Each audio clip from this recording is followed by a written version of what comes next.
حج کو کیسے محفوظ کر سکتے ہیں یہ بتائیں. اللہ پاک نے اتنی سعادت دی جو اتنی مشقت سے آپ نے کی ہے. بسم اللہ الرحمن الرحیم. دیکھیں ایک ہوتا ہے قلب سقیم، ایک ہوتا ہے قلب سلیم.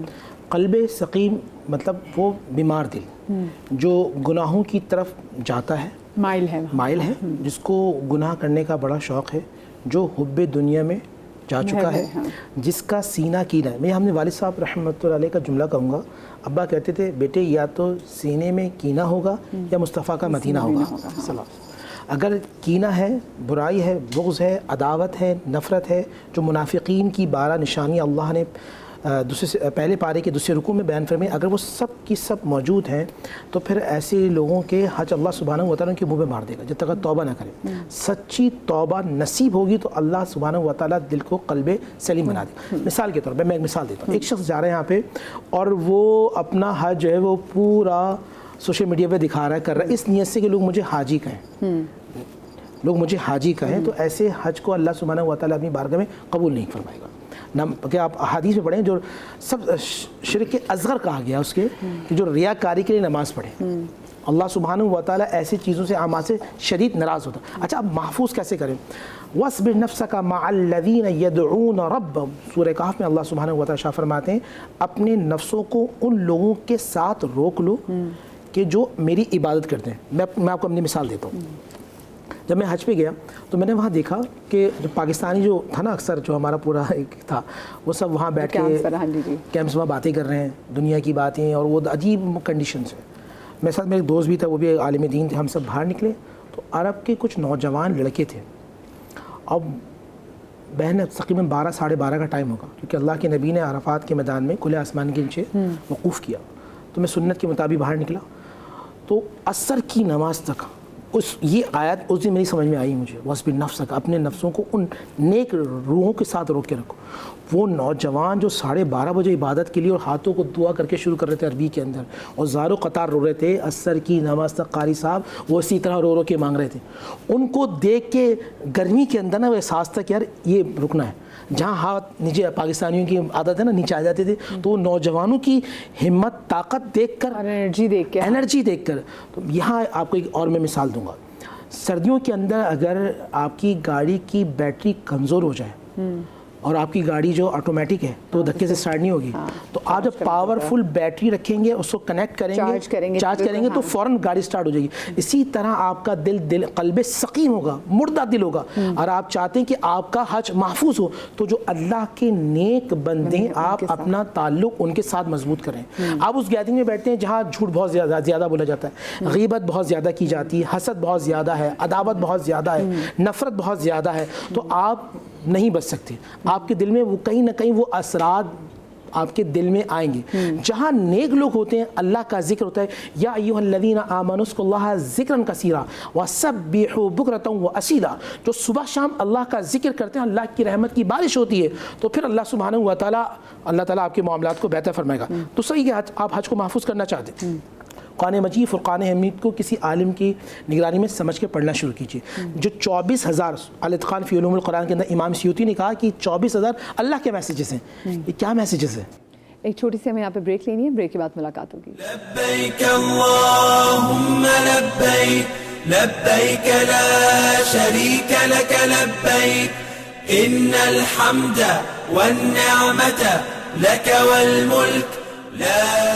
بریک کے بعد ہم آپ کو ایک بار پھر سے خوش آمدید کہتے ہیں. جیسے جیسے میچور ہوتے جاتے ہیں، اب ہم سورہ رحمان کی تفسیر کی طرف جاتے ہیں، ہم سورہ فاتحہ کی تفسیر کی طرف جاتے ہیں، ہم سورہ کوثر کی تفسیر میں جاتے ہیں، ہم پہ نئے باب کھلنا شروع ہو جاتے ہیں with the passage of time. آپ جیسے جیسے میچور ہونا شروع ہوتے ہیں تو آپ کی جو عرفانیت کی منازل ہیں آپ بھی اس کو ذرا طے کرنے لگ جاتے ہیں. اچھا آپ کو یہ بھی سوال ہے، علامہ صاحب ذہن کو کور کیجیے گا، کہ وہ لوگ جو سفر حج کے دوران غصہ کرتے ہیں یا جھگڑتے ہیں، کیا ان کے حج کا ثواب ضائع ہو جاتا ہے؟ یہ بتائیں ذرا. دیکھیں ایک تو بہت اچھا سوال آپ نے کیا، اس سے ریلیٹڈ ہے یہ بھی عصر حاضر سے، کہ جب انسان حج کا ارادہ کرتا ہے تو ذہنی طور پہ اس کی جو جستجو ہوتی ہے کہ وہ کسی طریقے سے ان مقامات پہ پہنچ جائے جہاں کے لیے وہ جانے کے لیے تیاری کر رہا ہے.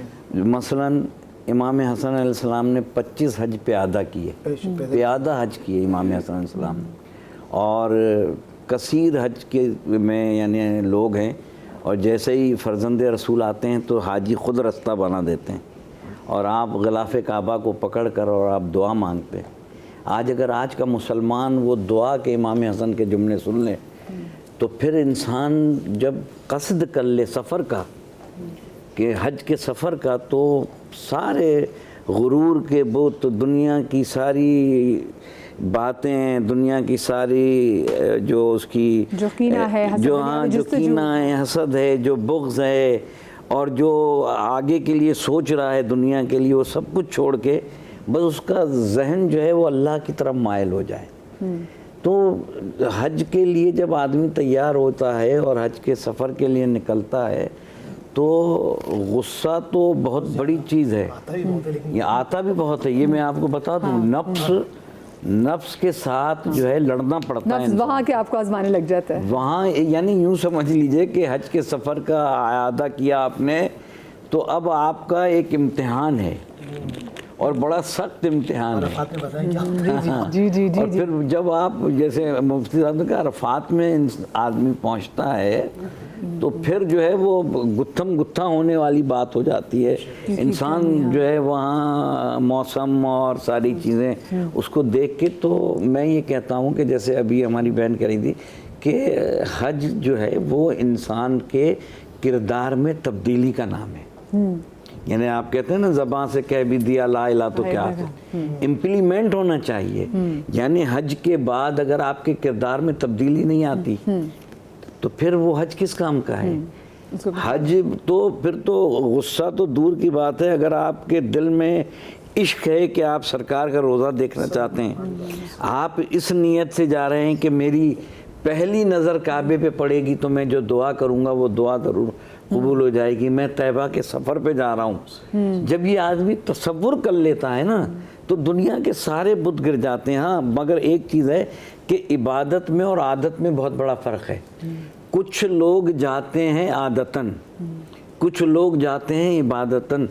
ایک آدمی ہے جو چھوٹے تھوڑے پیسے جمع کر کے اور حج کی تیاری کرتا ہے، تڑپ رہا ہے کہ میں بس حج پہ چلا جاؤں۔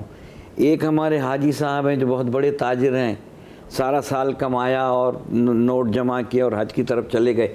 تو جس نے تھوڑا عشق میں جمع کیا ہے کہ میں حج، تو اس کے حج میں اور اس کے حج میں فرق ہے۔ دیکھیں نماز میں، سب کی نماز میں، میری نماز میں، عالم کی نماز میں بہت بڑا فرق ہے، پھر عارف کی نماز میں، پھر مجتہد کی نماز میں، سب کی نمازیں اپنے اپنے، یعنی جو عشق جتنا عرفان حجاب کے پردے ہٹتے ہیں اتنی، تو حج بھی اسی طرح کی عبادت ہے کہ یہ انسان کی زندگی کی سب سے بڑی معراج ہے۔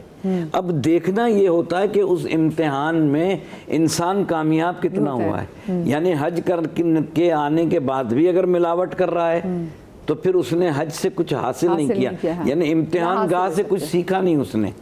صفا مروہ پہ چکر تو کاٹ لیے مگر سمجھا نہیں کہ یہ صفا مروہ جو ہے اللہ کی نشانی، شعار اللہ کا ہے، اللہ نے کہ یہ اللہ کی نشانی ہے۔ یعنی ہم جو اوپر نیچے صفا مروہ پہ جاتے ہیں کیوں؟ ایک نبی کی یاد کو تازہ کرتے ہیں، ٹھیک ہے نا؟ تو اسلام کہتا ہے یاد تازہ کر رہے ہیں ہم۔ یہ پورا حج پورا ایک ایکسرسائز ہے زندگی میں تبدیلی لانے کی۔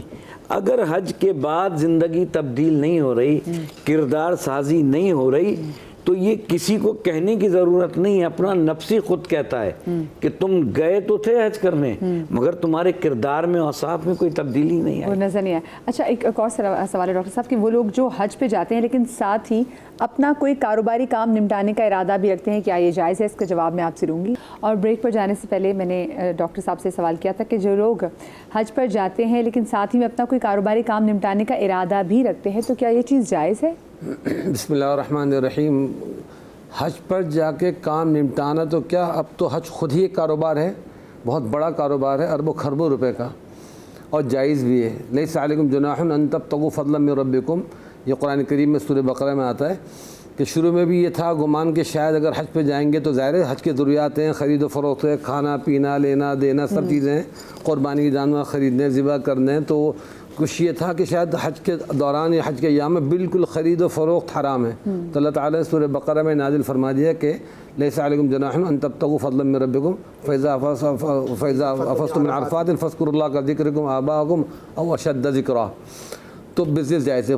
اب آج کل کے زمانے میں ظاہر سی بات ہے یہاں سے لے کے وہاں حج کے ارکان مینا کا قیام، مینا سے بعد پھر عرفات کا قیام، پھر وہاں کا کھانا پینا، خیمے، پھر سروس، کنوینس، پھر ایئرپورٹ پہ ریسیونگ، جہاز کا کرایہ، سب چیزیں پورا ایک اللہ نے ہر عبادت کے پیچھے ایک سرکولیشن آف ویلتھ رکھے کہ دولت گردش کرتی ہے۔ جس طرح قربانی ہے نا، قربانی کے جانور صرف ذبح کرنا نہیں ہے بلکہ پوری دنیا میں اس کا ایک بزنس چلتا ہے اربوں خربوں روپے کا، کہ وہ اسی طرح حج بھی ہے کہ حج کے ذریعے ایک بزنس چلتا ہے، وہاں ہوٹلز ہیں، بلڈنگز ہیں، اور یعنی کئی کمیونٹیز کا رسک وابستہ ہو جاتا ہے، تو اس میں کوئی حرج نہیں ہے کہ بزنس کیا جائے کوئی، اور انسان اپنا کوئی اگر الگ سے بھی بزنس حج کے علاوہ وہ بھی کرنا چاہتا ہے حج کے دوران تو کر سکتا ہے، اس میں کوئی مذاق نہیں۔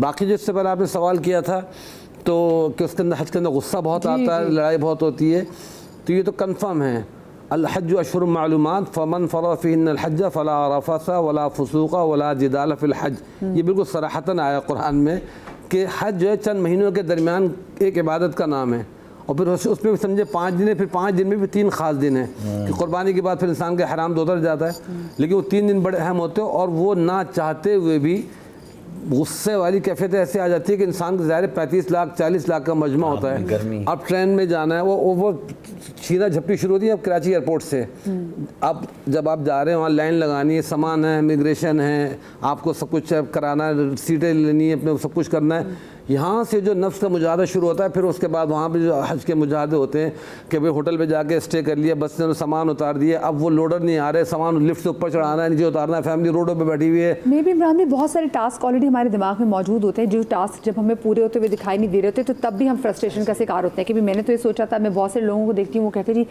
حج اسود کو بس ہاتھ لگانا ہے، وہ باقی تمام تو عبادتوں کو پیچھے کرتے تھے، وہ ایک اس کو اپنا گول بنا لیتے ہیں۔ ہاں، تو ٹاسک بنانے کے علاوہ اصل میں سچویشن ایسی کریٹ ہو جاتی ہے کہ وہاں تو میں نے، اور خاص طور پر میاں بیوی میں تو لڑائی مسٹ ہے، ورنہ فیوچر مسٹ ہے۔ میاں بیوی سارا غصہ میاں کا بیوی پہ، بیوی کا میاں پہ نکلتا ہے، کیونکہ وہاں لمحے میں بچھڑ جاتے ہیں، رش اتنا ہوتا ہے، ذرا سا آگے پیچھے ہوئے پتہ لگا بیوی ادھر کہیں بھٹک گئی، میاں ادھر بھٹک گیا، اب ایک دوسرے کو ڈھونڈتے ڈھونڈتے گھنٹوں گزر گئے، اب بعد میں پھڈے ہو رہے ہیں، لڑائیاں ہو رہی ہیں، تو اس طرح کی نوعیت آ جاتی ہے، لیکن بہرحال اپنے طور پر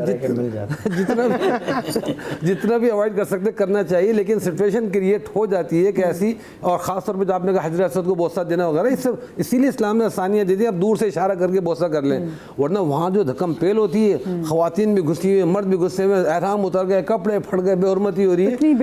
احرام کی حالت میں حجر اسود کو آپ بوسہ دیں گے، آپ پر دم آ جائے گا، آپ غلاف کعبہ احرام کی حالت میں پکڑیں گے، آپ کا دم آئے گا، اور آپ کا دم نکل جائے گا، 500-600-700 ریال پہ آ گیا دم۔ جی، تو جو لوگ جو ذہن بنا کے جاتے ہیں نا کہ ہم نے جب احرام پہنا نا تو ہم نے فوراً جاتے ہی چوم لیا اور ہم نے غلاف کعبہ پکڑ لیا، تو آپ پہلے علماء سے یہ سارے مسائل سیکھ کر جائیں، نہیں سیکھ کر جائیں گے تو آپ پر دم آ جائے گا۔ کس طرح آپ کو کرنا ہے، حج کرنا ہے، عمرہ کرنا ہے، پہلے پوری کلاسز لیں، کلاسز ہو کے اس کے بعد جا کے آپ کریں۔